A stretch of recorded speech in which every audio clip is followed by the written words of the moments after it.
الملائكة يدخلون عليهم من كل باب سلام عليكم ونعم عقبى الدار.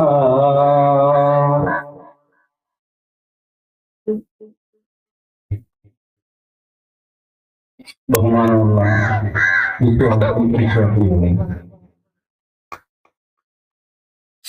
കാരുണ്യവാനായ അല്ലാഹുവിന്റെ അലംഘനീയമായ വിധിവിലക്കുകൾ ജീവിതത്തിന്റെ എല്ലാ മേഖലകളിലും കഴിവിന്റെ പരമാവധി പാലിച്ചുകൊണ്ട്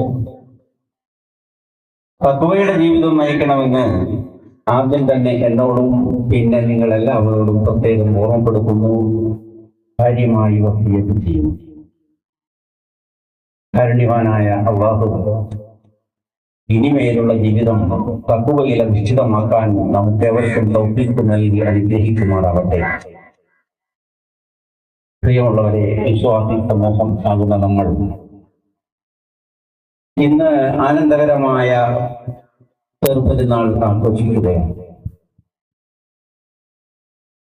എല്ലാവർക്കും എവിടെയും സന്തോഷം മാത്രമാണ്.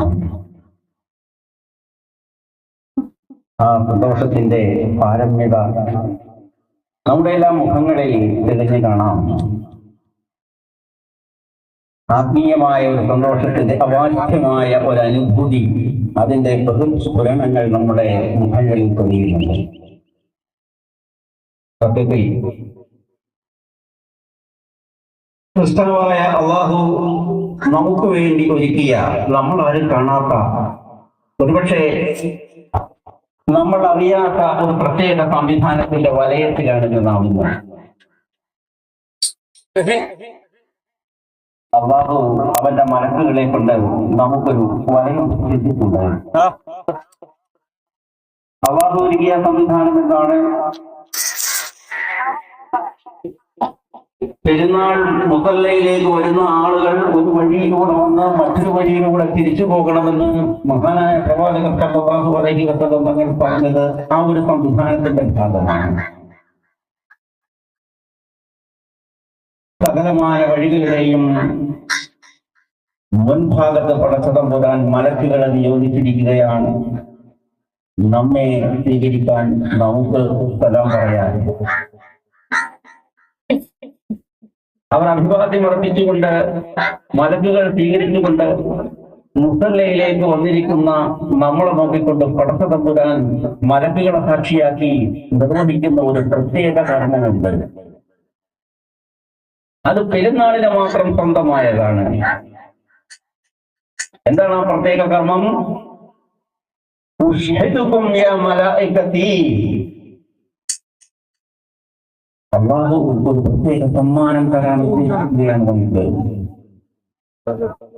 വിലപ്പെട്ട 2 സമ്മാനങ്ങൾ, വിലമതിക്കാൻ കഴിയാത്ത 2 സമ്മാനങ്ങൾ. അതിനു വേണ്ടിയാണ് നമ്മളെ സ്വീകരിച്ചിരിക്കുന്നത്, വിളിച്ചു കൂട്ടിയിരിക്കുന്നത്. മലക്കുകളെ, നിങ്ങളെ ഞാൻ സാക്ഷിയാക്കിക്കൊണ്ടിതാ പ്രഖ്യാപിക്കുന്നു, ഞാനിതാ പറയുന്നു. അലൈഹിം റിളാഇ വമഗ്ഫിറതി. ഈ കൂട്ടരുടെ മേൽ എന്റെ തൃപ്തിയുണ്ട്, എന്റെ റിളയുണ്ട്, എന്റെ മഗ്ഫിറത്തുമുണ്ട്. ഇത് രണ്ടുമാണ് സൃഷ്ടാവായ അല്ലാഹു നമുക്ക് നൽകുന്ന വിലപ്പെട്ട 2 സമ്മാനങ്ങൾ. പ്രിയമുള്ളവരെ, ഇതുപോലെ അല്ലാഹു അഭിവാദ്യം അർപ്പിക്കുന്നതും സ്വീകരിക്കുന്നതും സമ്മാനം നൽകുന്നതുമൊക്കെ വേറെയുള്ളത് അവന്റെ മഹത്തരമായ സ്വർഗത്തിൽ മാത്രമാണ്. ഇതിനോട് സമാനമായി നമുക്ക് എടുത്തു പറയാനുള്ളത്, ഇതുപോലെ അല്ലാഹു സംവിധാനം ചെയ്തിരിക്കുന്ന മറ്റൊരു സംഭവം അവന്റെ സ്വർഗത്തിൽ മാത്രമാണ്, ഭൂമിയിലല്ല. സ്വർഗവാസികൾ സ്വർഗത്തിലേക്ക് കടക്കാൻ വരുമ്പോൾ അവന്റെ മലക്കുകൾ സ്വീകരിക്കുന്ന രംഗം വിശുദ്ധ ഖുർആൻ നമുക്ക് വിശദീകരിച്ചു തരുന്നുണ്ട്. വൽമലായികതു യദ്ഖുലൂന അലൈഹിം മിൻ കുല്ലി ബാബ്. അല്ലാഹുവിന്റെ മലക്കുകൾ സ്വർഗത്തിന്റെ എല്ലാ വാതിലിലൂടെയും കടന്നു വന്നുകൊണ്ട് സ്വർഗവാസികളെ അതിലേക്ക് ക്ഷണിക്കും. കടന്നു വരൂ എന്ന് പറഞ്ഞുകൊണ്ട്. സലാമുൻ അലൈക്കും, നിങ്ങളുടെ മേൽ അല്ലാഹുവിന്റെ സമാധാനം ഉണ്ടാവട്ടെ. സമാധാനമുള്ള സ്വർഗീയമായ ഒരു ജീവിതം ഇതാ നിങ്ങളുടെ മുന്നിൽ നിൽക്കുന്നു, അത് നിങ്ങൾക്കുണ്ടാവട്ടെ. എത്രയോ നല്ലതാണിത്, എത്രയോ ശ്രേഷ്ഠമാണ് ഈ പര്യവസാനം. സത്യത്തിൽ പടച്ചതമ്പുരാൻ സ്വർഗത്തിൽ സംവിധാനം ചെയ്തിരിക്കുന്ന അതേ കാര്യം ഭൂമിയിൽ ഉണ്ടാക്കിയിരിക്കുന്നത് ഈ പെരുന്നാളിന് നമുക്ക് വേണ്ടിയാണ്. എന്തുകൊണ്ടാണ് സ്വർഗീയ സംവിധാനം അല്ലാഹു ഈ ഭൂമിയിൽ ഒരുക്കിയത്? അതിൽ മഹത്തരമായ ഒരു സന്ദേശമുണ്ട്. വിശുദ്ധ റമദാനിലെ വ്രതാനുഷ്ഠാനം കൊണ്ട് മനസ്സും ശരീരവും ശുദ്ധമാക്കിയവരെ ഇനി നിങ്ങൾക്ക് മുന്നിലുള്ളത് സ്വർഗീയാനന്ദം നൽകുന്ന, സ്വർഗീയ അനുഭവം നൽകുന്ന മനോഹരമായ ഒരു ജീവിതമാണ്. ആ ജീവിതത്തിലേക്കാണ് പടച്ചതമ്പുരാൻ നമ്മളെ ക്ഷണിക്കുന്നത്. സത്യത്തിൽ ഓരോ പെരുന്നാളുകളും അല്ലാഹുവിന്റെ ഈ സന്ദേശവുമായിട്ടാണ്, ഈ ക്ഷണവുമായിട്ടാണ് നമ്മളിലേക്ക് വന്നണയുന്നത്. ആ ഒരു മഹത്തരമായ സന്ദേശം ഉൾക്കൊണ്ട സന്തോഷത്തിലാണ് നാം അല്ലാഹുവിന് നന്ദി സൂചകമായി തക്ബീറുകൾ മുഴക്കുന്നത്.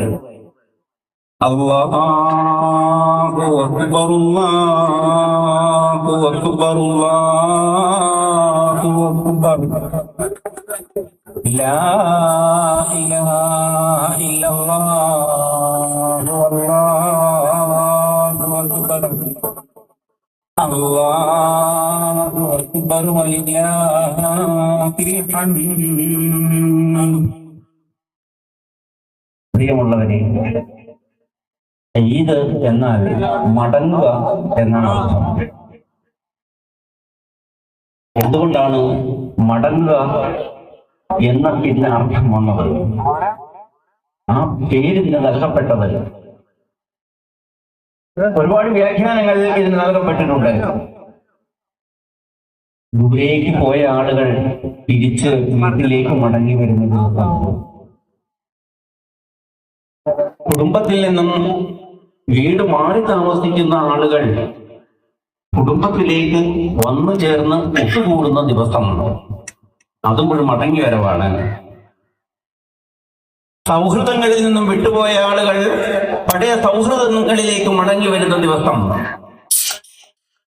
അതും ഒരു മടങ്ങി വരവാണ്. പക്ഷെ ഈ വ്യാഖ്യാനങ്ങളിൽ ഏറ്റവും അനുയോജ്യമായി നമുക്ക് തോന്നുന്ന മറ്റൊന്നുണ്ട്. പെരുന്നാൾ ആഘോഷിക്കുന്ന ഓരോ വ്യക്തിയും അവനവന്റെ ചെറുപ്പകാലത്തിലേക്ക് മടങ്ങുന്ന ദിവസമാണ്. ഇങ്ങനെയും വ്യാഖ്യാനിക്കപ്പെട്ടിട്ടുണ്ട്. എനിക്ക് തോന്നുന്നു ഇതാകും ഏറ്റവും നല്ല ഒരു വ്യാഖ്യാനമാണ്. കാരണം നമ്മൾ ആലോചിച്ച് നോക്കൂ, പെരുന്നാൾ നമ്മളിലേക്ക് വന്നെത്തുന്നത് എങ്ങനെയാണ്? നമ്മൾ ഒരുപാട് പുറകോട്ട് പോവുകയാണ്. എണ്ണ തേച്ച് കുളിച്ച്